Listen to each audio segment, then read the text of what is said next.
Merci Madame la Présidente, chers collègues. Donc le rapport qui nous est présenté aujourd'hui traduit effectivement un choix politique que nous assumons pleinement, celui de continuer à accompagner nos communes et nos associations dans un contexte où, partout en France, de nombreux départements ont fait le choix inverse, celui du retrait, de la réduction, parfois même de l'abandon total de ces politiques de proximité. Il est important de le dire clairement, ce soutien n'est ni une faveur, ni une aumône.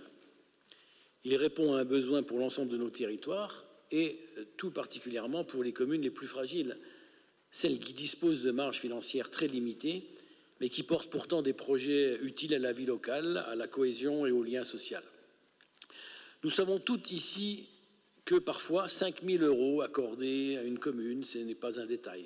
Ce sont ces 5 000 € qui permettent de finaliser un plan de financement, de boucler un budget, de sécuriser un projet et donc de passer concrètement à l'action. Sur le terrain, ce sont souvent ces montants-là qui font la différence entre un projet qui reste à l'état d'intention et un projet qui voit réellement le jour.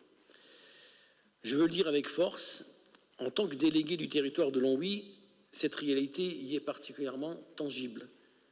Sur ce territoire, les communes disposent de richesses nettement inférieures à celles d'autres communes, de même strate du département ou dans la région, de l'ordre de 30% de moins de richesses fiscales. Vous pouvez vérifier, effectivement, tous ces chiffres-là existent officiellement. Donc, chaque euro compte réellement. Et l'appui du département n'y est pas un simple complément, mais bien souvent une condition indispensable à la réalisation des projets, qu'ils soient culturels, associatifs, sportifs ou liés au cadre de vie.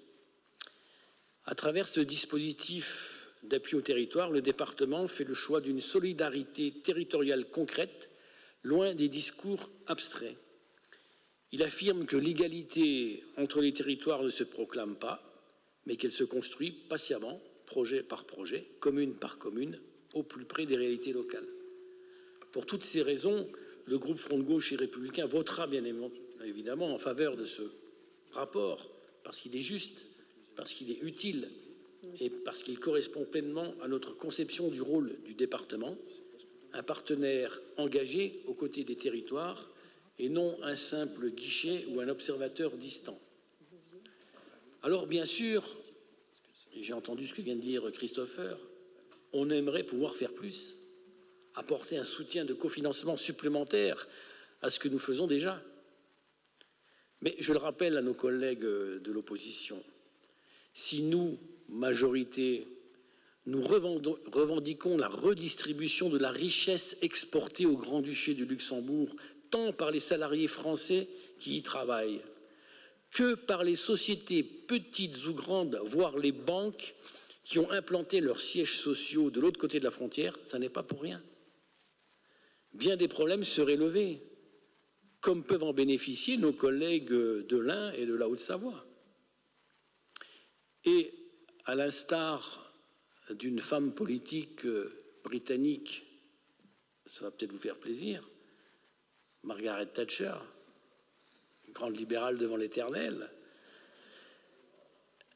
je le dis en direction de l'État, en faisant référence aux 100 millions, on en a parlé encore ce matin, qu'il nous doit, give my money back.